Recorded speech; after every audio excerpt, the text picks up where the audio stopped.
semua. Kami dari kelompok anabolisme akan membuat video tentang proses fotosintesis, sintesis DNA, dan sintesis protein. Saya yang bernama Rifka Panggabean berperan sebagai narator. Saya Novita Sinaga berperan sebagai air. Saya Samuel Simatupang berperan sebagai daun. Saya Sarisman Junta berperan sebagai matahari. Saya Reni Sinaga berperan sebagai karbohidrat. Saya Rahel Stefani Sirait berperan sebagai karbon dioksida. Saya Tommy Perkasa Toruk berperan sebagai oksigen. Fotosintesis adalah proses pengubahan senyawa air atau H2O dan karbon dioksida CO2 dibantu oleh cahaya matahari yang diserap oleh klorofil sehingga menghasilkan senyawa glukosa atau C6H12O6. Pada proses fotosintesis air akan mengalami pemecahan dengan bantuan sinar matahari. Halo, aku adalah cahaya matahari. Dalam proses fotosintesis ini, aku bertugas memecah air, dan aku juga membantu klorofil agar berlangsung dengan baik. Halo, aku adalah air. Aku berfungsi sebagai sumber energi dalam fotosintesis. Dalam fotosintesis ini, aku mengalami perpecahan dengan matahari.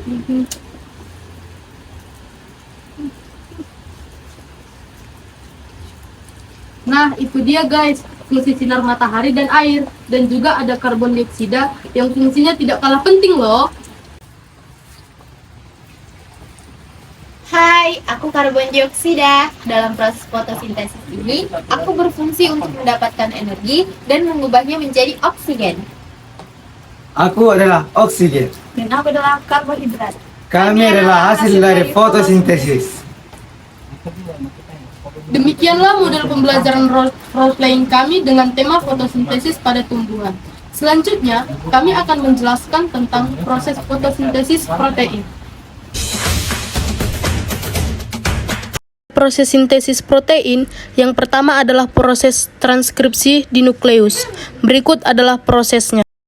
Transkripsi merupakan proses penyaluran kode gen yang ada pada urutan DNA yang menjadi duta RNA dengan bantuan enzim polimerase dan enzim helikase di nukleus.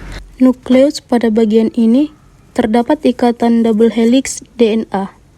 Pada saat DNA sense dan antisense berpasangan, datang enzim helikase yang berfungsi untuk membuka double helix DNA dan disusul oleh enzim polimerase dengan membawa duta RNA.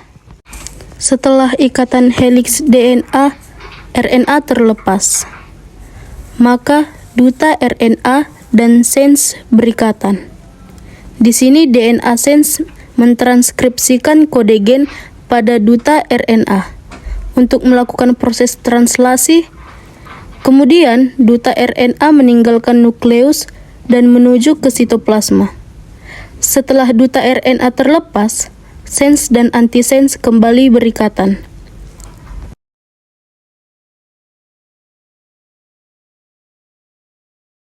Proses yang kedua adalah translasi.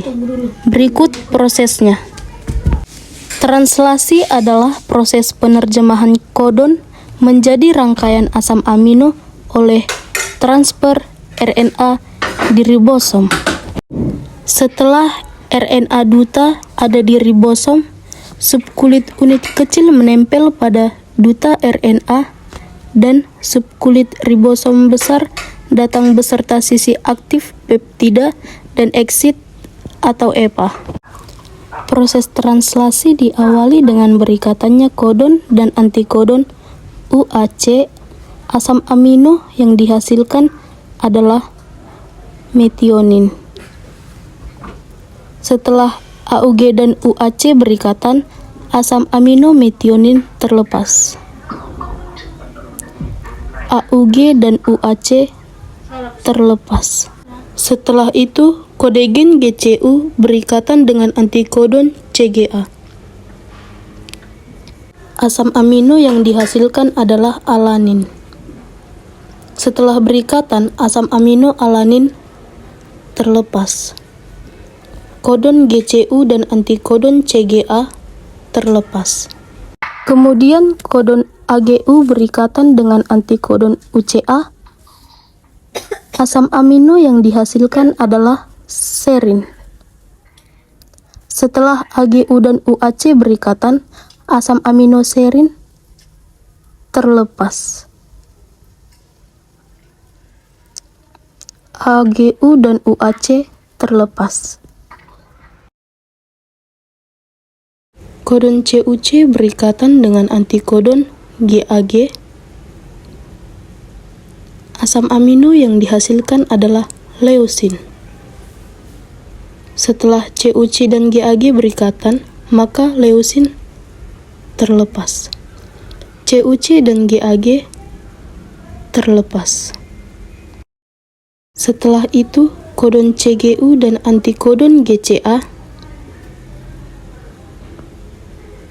Asam amino yang dihasilkan adalah arginin.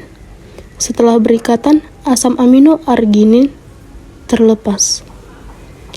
CGU dan GCA terlepas. Proses translasi telah selesai. Asam amino yang dihasilkan ialah metionin, alanin, serin, leusin, dan arginin.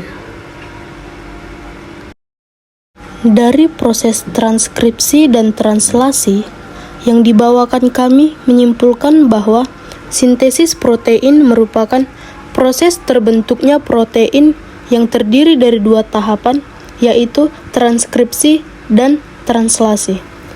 Yaitu transkripsi adalah tahap di mana saat pembentukan messenger RNA atau duta RNA di dalam nukleus dari DNA template dengan dibantu oleh enzim helikase dan enzim polimerase. Sedangkan translasi adalah tahap di mana messenger RNA atau duta RNA keluar dari inti sel dan bertemu dengan transfer RNA, lalu dibantu oleh ribosom yang terdiri dari subunit ribosom kecil dan subunit ribosom besar. Di video ini kami akan membahas sintesis DNA, asam nukleat. Pada akhir 1800-an, saat ilmuwan mulai melakukan penelitian untuk mengetahui isi inti sel atau nukleus. Lalu, mereka menemukan suatu molekul yang belum pernah mereka lihat sebelumnya. Aku adalah asam nukleat. Aku berada di asam nukleus dan aku bersifat asam. Aku dibagi menjadi dua, yaitu deoksiribosa nukleik asid DNA, ribonukleik asid RNA.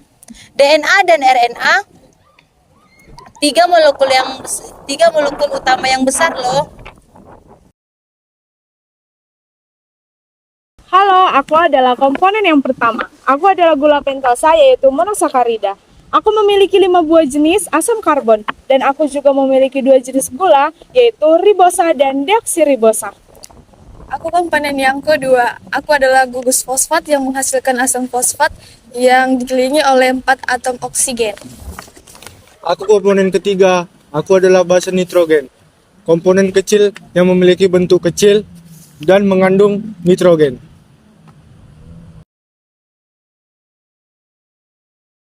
Jika masing-masing satu molekul dari ketiga komponen ini dan digabungkan, maka terbentuklah suatu molekul yang lebih besar yang disebut nukleotida.